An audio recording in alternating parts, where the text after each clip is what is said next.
payg'ambarimiz alayhissalatu vassalam sahobalardan birlariga ajib bir kalimani o'rgatgan ekan. Bu kalima tarozida og'ir keladigan, Alloh yaxshi ko'radigan kalima deb aytadilar. Keling mana shu kalimani bugun sizlar bilan o'rganaylikda, tilimizni mana shu kalimada doim zikr qilib yurishlikka odat qilaylik.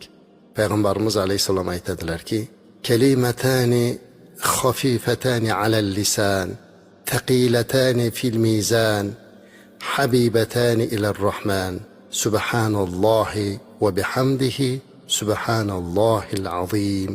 Imom Buxoriy va Muslim rivoyat qilgan. Ya'ni Rasulimiz alayhissalom aytibdilarki, ikkita so'z bor.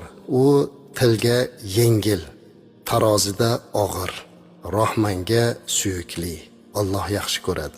Bu qaysi ikkita kalima desa, subhanallohi bihamdihi, subhanallohil azim debdilar.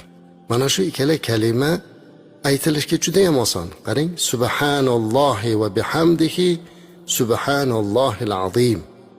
Subhanalloh degani Allohni har qanday nuqsondan poklab eslamoqlik. Ya'ni Alloh har qanday nuqsondan pok deyapmiz. Va bihamdihi, Alloh taologa hamdlar, shukrlar bilan eslanyapti. Subhanallohil azim, ya'ni ulug' bo'lgan zot Alloh pokdir. Mana shu kalima, qisqagina kalimani Rasulimiz alayhissalatu vassalam o'rgatdilarda aytdilar. Mana shu kalima aytilishga oson, ammo tarozida og'ir dedilar.